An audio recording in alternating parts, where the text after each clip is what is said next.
Μποτήληψη. Όχι, κάτσε αλλιώς λέγεται. Πατσουλίνος. Από την αιμονή του με τις Tier 3 συνδρομές μέχρι τις κατηγορίες για bots και τα επεισόδια στο τρόβο, κάθε βήμα του έχει αφήσει το δικό του αποτύπωμα στην ελληνική σκηνή του Twitch. Πάμε να εμβαθύνουμε στο θέμα.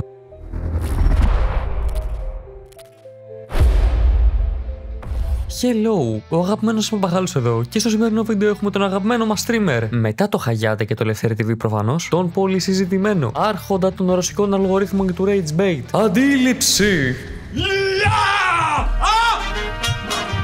Εμένα, παιδιά, με ξέρετε. Κάθε φορά που κάνω βίντεο σχολιασμού ή έστω τις περισσότερες φορές κάπως, σας δίνω έξτρα πληροφορίες ή θεωρίες για το τι έχει γίνει. Και αυτό το βίντεο δεν θα είναι εξαιρέσει τον κανόνα. Όμως πρώτα θα πάρουμε την ιστορία από την αρχή και θα κάνουμε ένα recap σε όλα όσα έχουν γίνει με τον πρωταγωνιστή μας. Επίσης, παιδιά, μιας και με αυτά τα βίντεο ρισκάρω λίγο να φάω καμιά μήνυση, θα ήθελα να σας αναφέρω να κάνετε like και εγγραφή. Έτσι θα βοηθήσετε το βίντεο να πάει καλύτερα στον αλγόριθμο και θα μου δώσετε παραπάνω κίνητρο να συνεχίσω αυτό που κάνω. Επίσης, να πω, το βίντεο αυτό αποτελεί σχολιασμό και προσωπική άποψη, βασισμένη σε δημόσια διαθέσιμα στοιχεία, στατιστικά και υλικό που βρίσκεται στο διαδίκτυο. Δεν παρουσιάζονται τα όσα αναφέρονται ως αμφισβήτα γεγονότα και δεν υπάρχει πρόθεση συγκοφαντίας ή δυσφήμισης. Ο θεατής είναι ελεύθερος να βγάλει τα δικά του συμπεράσματα. Και αυτό δεν το λέω μόνο για να αποφύγω τη μήνυση, το λέω γιατί όντως ισχύει. Και μπράβο μου που το είπα αυτό full σοβαρά, χωρίς να κάνω κάποιο meme και χωρίς να αστιευτώ. Πάμε στο βίντεο. Θα μπείτε στα activities του stream, η Tier 3.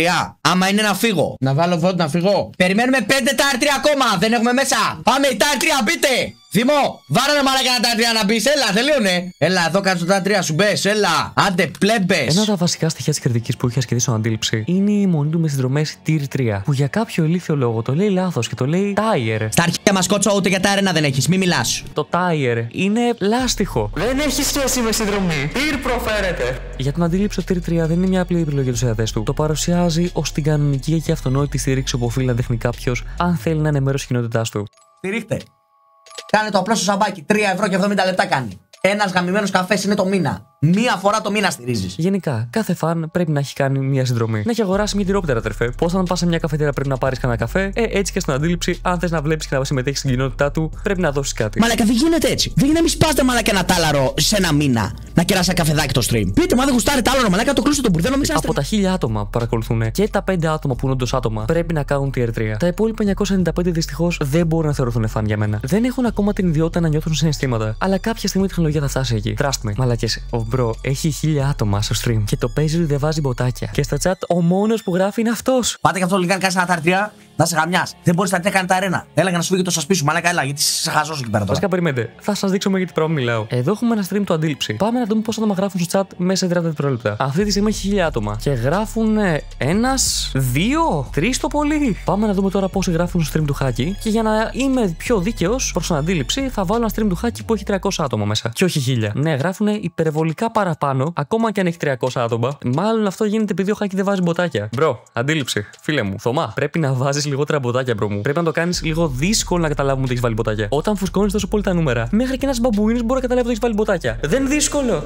Ακόμα ακούγεται ότι όποιος δεν έχει κάνει Tier 3 δεν παίρνει κάποια απάντηση από τον Αντίληψη ή ο Αντίληψη του δίνει σημασία στο chat. Μα Αντίληψη, γιατί δεν με αφήνεις να γράψω στο chat άμα δεν έχω Tier 3 και όλο στο chat είναι subs? Σταμάτα! Σταμάτα επιτέλους! Είναι απλά σαν να κάνεις το σαμπάκι σου και άλλα 3 gift subs. Υπάρχουν περιπτώσεις που άτομο δεν είχε κάνει sub και ο Αντίληψη δεν το απαντούσε. Παίχτηκε και ένα ban λίγο περίεργο. Στα αρχαία μας κότσο, ούτε για τα αρένα δεν έχεις, μη μιλάς. Πάρε και το σασπί σου τώρα να γουστάρεις. Λυπάμαι για σένα που έχεις ανάγκη να μας πεις τι έχεις και τι δεν έχεις. Παρ' όλα αυτά, εγώ προσωπικά τέσταρα μία το συγκεκριμένο. Μπήκα με ένα νέο account στο Twitch. Θα σας πω πιο μετά γιατί μπήκα με νέο account. Έγραψα στο chat ένα θετικό σχόλιο και μου απάντησε κατευθείαν. Οπότε ναι, δεν ισχύει το ότι δεν δίνει σημασία σε όποιους δεν έχουν κάνει Tier 3 ή τουλάχιστον πλέον δίνει. Παλιότερα δεν ξέρω τι έκανε. Το ότι αντιμετωπίζει πάντως σαν πλέμπες αυτούς που δεν έχουν κάνει ισχύει. Πάτε και αυτό λίγο, κάνει ένα Tier 3. Να σε γαμιάς. Δεν μπορείς να κάνει τα αρένα. Έλα για να σου φύγει το σασπί σου, μαλάκα, έλα, γιατί σε χαζός εκεί πέρα τώρα. Παρ' όλα αυτά, ναι, απαντάει κανονικά.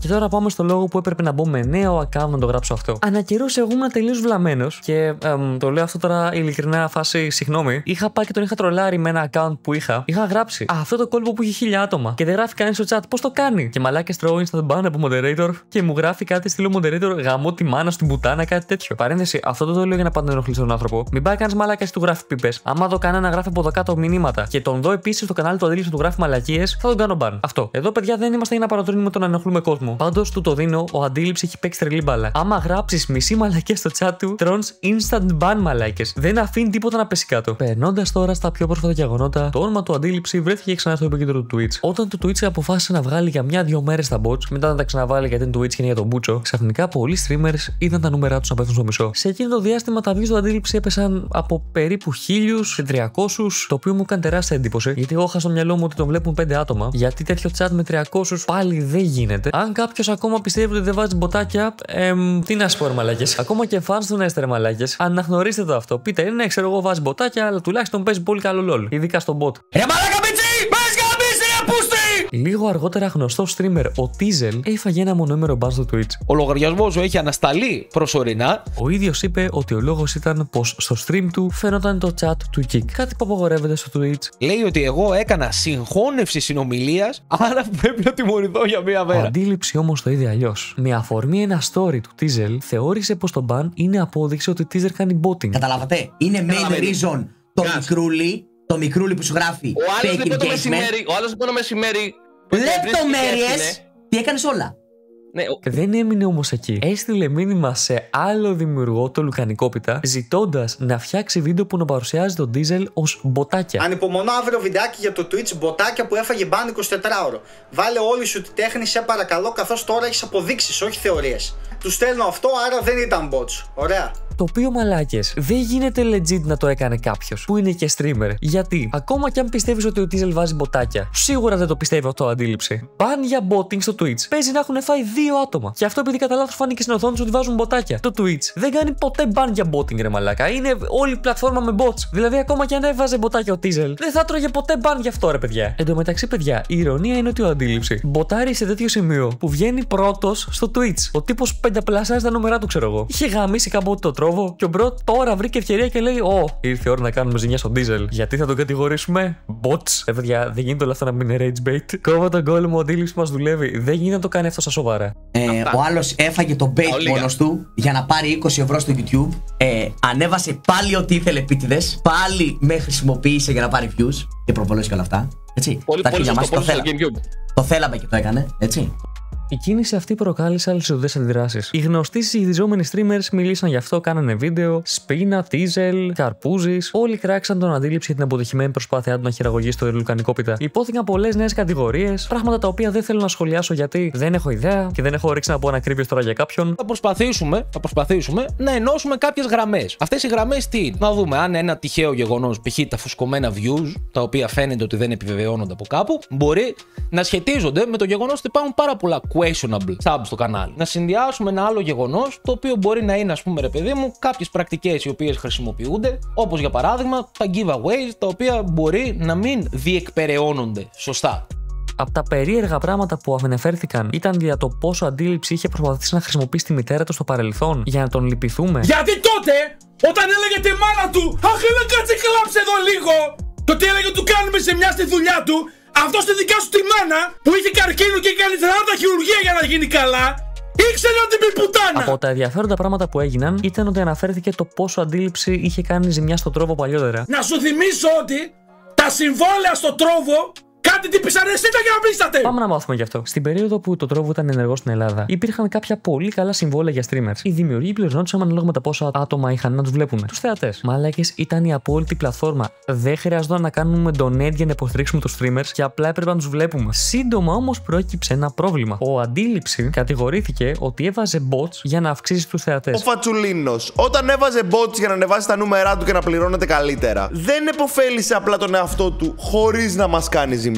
Γιατί βρισκόμασταν στο ίδιο πλαίσιο συνεργασίας. Τώρα, πώς ξέρουμε ότι έβαζε μποτάκια? Πάλι αντίστοιχη ιστορία με το Twitch. Το chat δεν γράφει πολύ, έχει 1000 viewers 5 ώρα το βράδυ, ξέρω εγώ. 4 ώρα το βράδυ, 500 άτομα viewers, παίζει Lineage! Και εμείς για 500 έπρεπε να χορεύουμε το string στο τρόβο για να έχουμε.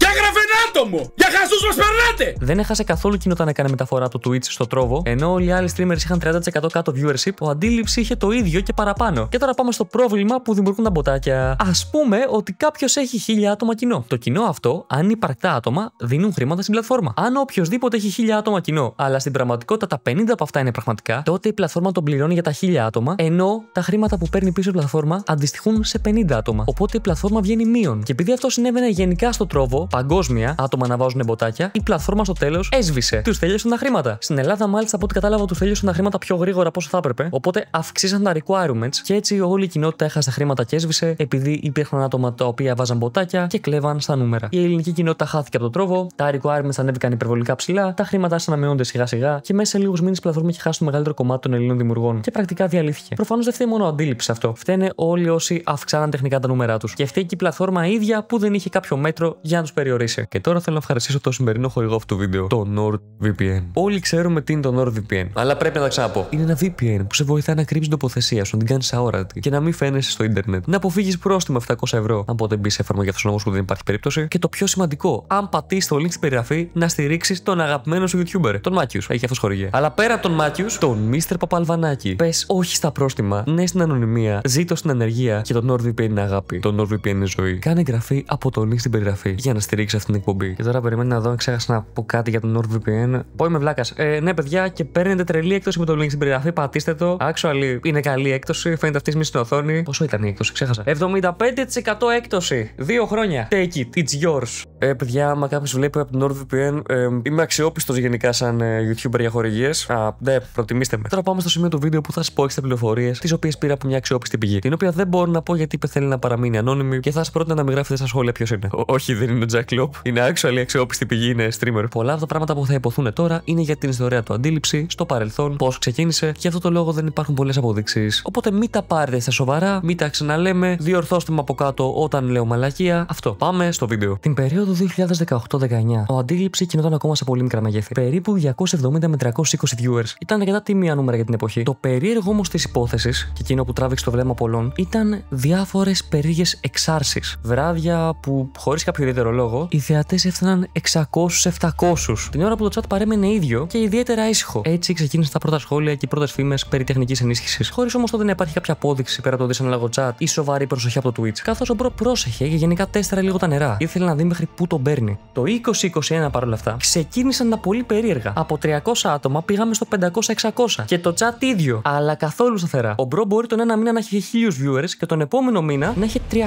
Ενώ το chat ήταν το ίδιο. Και τότε δημιουργήθηκε η πρώτη έντονη εντύπωση ότι βάζει μποτάκια. Και έγινε γνωστό στο community. Στην ουσία τον μιμάρανε και το ψευδόνυμο Μποτήληψη άρχισε να εμφανίζεται. Κάτσε γιατί μπήκε ένας περίεργος μέσα και θέλει να μιλήσει. Κάτι άλλο όμως. Μπορώ να κάνω και το ρομπότ να το κάνω. Όχι, για πες. Βλέπω Αντίληψη. Προς το 22 ξεκίνησαν τα πολύ περίεργα, καθώς αυτό που συνέβαινε με τα subs του Αντίληψη ήταν εξωπραγματικό για την Ελλάδα. Ο Αντίληψη έπαιρνε υπερβολικά πολλά subs για τη χώρα. Να πω σε αυτό το σημείο ότι αυτό εδώ πέρα που λέω τώρα δεν έχω κάποια απόδειξη, μην το πάρετε σοβαρά, ό,τι πω είναι ψέματα. Αυτό που μπορεί να γινότανε είναι ίσως να ξεκινούσε ο Αντίληψη να δίνει subs στον εαυτό του, μποτάροντας από άλλη χώρα. Να φέρω ένα παράδειγμα. Μπορεί να έμπαινε με account ουκρανικό, που τότε μπορεί το tier 3 το ουκρανικό να έκανε 1 ευρώ και να έβαζε μαζικά donate στον εαυτό του. Στο Twitch υπάρχει το εξής. Τα χρήματα τα οποία μπορεί να κάνει sub προσαρμόζονται στο νόμισμα της χώρας. Στην Ουκρανία το tier 3 κοστίζει γύρω στο 1 ευρώ. Έτσι που θα μπορούσε ο Αντίληψη να κάνει το εξής. Να μπαίνει, να δίνει 100 ευρώ επένδυση σε subs στον εαυτό του, ώστε να φτιάξει τεχνητό hype, ώστε αργότερα άλλος κόσμος που είναι στο chat να κάνει και αυτός. Τώρα, ποιες είναι ίσως οι αποδείξεις για το παραπάνω υποθετικό σενάριο, το ότι σε κάθε stream ο φίλος μας ψάχνει να βρει game και λέει η tier 3 μπείτε και κάνουν 5 ώρες να μπουν. Άμα ήταν όντως πραγματικά άτομα και τόσοι πολλοί, θα πρέπει να μπαίνουν 500 άτομα κατευθείαν μέσα και όχι να ψάχνεις να βρεις άτομο για μάτι. Εξυπονοείς ότι ο κόσμος που στηρίζει δεν υπάρχει. Ναι, τι εννοείς πυροβάτη, ρε μπάσταρδε που γράφεις και με caps γαμημένε. Τι εννοείς, εξήγησέ μας αυτό που λες τι είναι. Μη μου γράφεις ηρέμησε ρε μαλάκα, μου γράφεις με caps. Λες και είσαι κάτι εδώ πέρα. Μαλάκα δεν είσαι τίποτα. Σκουπίδι. Ποιος νομίζεις ότι είσαι. Τι σου κάνει εντύπωση ρε μαλάκα. Σου κάνει εντύπωση ότι στηρίζουνε και υπάρχει το stream 9,5 χρόνια. 2 με τους Star 3, φύγαμε. Στείλτε names στο chat. Στείλτε names στο chat. 2v2. Πάμε chat, πάμε. Στείλτε μου η Tier 3 ονόμα. Ποιος έχει Tier 3 στο chat μπαίνει τώρα. Ποιος δεν έχει μπει. Ο Κόλος έχει μπει. Cherry Best, πάμε για 2-2-2-2-2. Ποιος είναι Tier 3 μπαίνει τώρα μέσα. Τώρα, πάμε. Τι συνέβη τα επόμενα χρόνια. Την περίοδο 22-23 κάτι πολύ περίεργο συνέβη. Γιατί τα νούμερα του Αντίληψη έπεσαν δραματικά. Είναι λες και το Twitch του έβαλε χέρι ή ο ίδιος απέκτησε κάποιο είδους ηθική να το πω και σταμάτησε να μποτάρει ή σταμάτησε να λειτουργεί ο μηχανισμός τα μποτάκια. Δεν ξέρω τι έγινε. Αυτό που συνέβη πάντως στα νούμερα είναι ότι έπεσαν δραματικά. Φάση το 21 ο τύπος έπιανε 1000 άτομα και το 22 έπιανε 70 άτομα. Υπήρχε μείωση 90%. Άκουσα από δεύτερη πηγή, όχι τη main μου, ότι αυτό έγινε επειδή streamers άρχισαν να κάνουν meme το γεγονός ότι ο Αντίληψη βάζει μποτάκια και να λένε για reports. Στην ουσία έγινε meme το να γίνεται report το Αντίληψη, μέχρι που το Twitch έπρεπε αναγκαστικά να βάλει frame και να του πει μπρο, σταμάτα. Τώρα πάμε στα σημερινά δεδομένα, όπου γίνεται ένας χαμός. Τα νούμερα κάνουν ακραία spikes και δεν φαίνεται να υπάρχει κάποιο φρένο στο πόσα μποτάκια μπορεί να βάλει. Καθώς υπάρχουν μέρες και μήνες που ο φίλος μας είχε peak viewers 11.000. Είναι ακραίο αυτό που γίνεται. Τώρα πάμε να φάω hate. Δεν πιστεύω ότι ο Αντίληψη είναι τόσο κακός. Μη ειρωνικά τώρα, παιδιά. Βλέπω και έχει content, bro. Στο προσωπικό μου χρόνο, θυμάμαι πριν μήνες δεν είχα χάσει βίντεο. Είχα δει ό,τι υπάρχει στο YouTube. YouTube και TikTok, ο bro δεν υπάρχει. Είναι actually πάρα πολύ καλός. Εξηγεί το game, μη ειρωνικά, πάρα πολύ απλά και τέλεια. Τώρα, παιδιά, δεν ειρωνεύουμε, το λέω σοβαρά αυτό. Εντάξει, στα stream είναι λίγο πιο δύσκολο να τα παρακολουθήσει κάποιο, είναι για βαριστόμαχους. Αλλά εντάξει, αυτά είναι κάπως φαν, ξέρω εγώ. Αυτό που πιστεύω τον έκανε κακό, εντός αγωγικών πάντα κακό, δεν είναι ο Χαγιάτε ο bro, είναι ότι έφαγε πάρα πολύ hate, δεν ήξερε πώς να το διαχειριστεί και του βγήκε στο να κάνει μαλακίες. Όπως τότε με τη μητέρα του. Ο Αντίληψη πριν φάει το hate δεν ήταν έτσι, ήταν πολύ καλύτερα παλιότερα. Δεν φώναζε, δεν έκανε τόσο rage bait, δεν έκανε μαλακίες. Έχω μια θεωρία που θα αναπτύξω και στα επόμενα βίντεο, ότι πολύ συχνά επειδή κάποιος τρώει hate και το reputation του φτάνει τον πάτο, δεν αγχώνεται πλέον αν θα τον κράζουν παραπάνω και ξεκινάει να κάνει μαλακίες χειρότερες. Αυτό που έχω παρατηρήσει στους influencers είναι το εξής παράδοξο. Όταν τρώνε hate, μετά για κάποιο μυστήριο λόγο, αντιδράνε και γίνονται 100 φορές χειρότερα. Και πιστεύω αυτό συνέβη στον Αντίληψη. Θωμά, αυτό το λέω τώρα τελείως σοβαρά. Σαν streamer και σαν YouTuber, έχεις content. Ξέρω ότι αυτή τη στιγμή με βρίζεις, αλλά πάρ' το σαν συμβουλή αυτό που θα πω. Καλύτερα σταμάτα να βάζεις μποτάκια. Και ας έχεις όσους έχεις, αν έχεις παίξει κάτι περίεργο με τα subs, κόφτο, ζήτα κανένα δυο συγγνώμη σε κόσμο, μίλα ειλικρινά για το τι σου έχει συμβεί. Και ίσως μετά από όλα αυτά, να μην χρειάζεται να βάλεις μποτάκια να έχεις 500 και 1000 άτομα. Άμα δείξει μια legit πιο ειλικρινή εικόνα στον κόσμο, εγώ πιστεύω legit θα σε συμπαθήσουνε. Και αυτά από μένα, παιδιά. Αντίληψη, αν βλέπεις αυτό το βίντεο, γράψε σχόλια πού σ' αδίκησα, πού ήμουν λάθος, πού μαλακίες, τι πιστεύεις για όλα αυτά. Αν θέλεις, θα χαιρόμουν πάρα πολύ να βγούμε κάποιο call και να διαφωνήσουμε live, να μου πεις την άποψή σου, πού ήμουν λάθος και γενικά να εκφράσεις τη θέση σου. Οπότε, παιδιά, αυτά από μένα. Τα λέμε σε επόμενο βίντεο. Outro song. Bye! Εγγραφή στο παπαγαλάκι. Κάντε όλοι like, εγγραφή παπαγαλάκι.